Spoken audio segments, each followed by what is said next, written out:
ఐలేని జాతర వదల జాతర పెద్దకొండ జాతర పోతారు. మరి పోయినప్పుడు ఎండాకాలం చెట్టుగా దిగుతారు పట్ట వాటి దిగినాక మీకు ఆకలైంది అనుకో అగ్గి వేసుకుంటారు. ఆ అగ్గి మీద 2 మిరపకాయలు 2 కొత్త చింతకాయలు తెచ్చి కాల్చుకొని నానబెట్టుకొని చేసుకుంటారు. వాటి మూడెత్తే ముండా పులుసు, పైతే పచ్చి పులుసు, అది ఉత్తా పులుసు ఉన్న. మీరు ఏమనుకోరు వచ్చిన జయమానకు మురిగి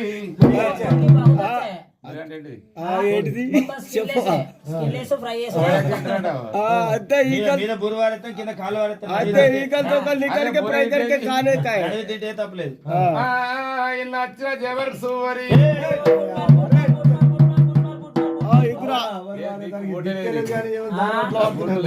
ఏమైందంటవా రాంగ రాంగ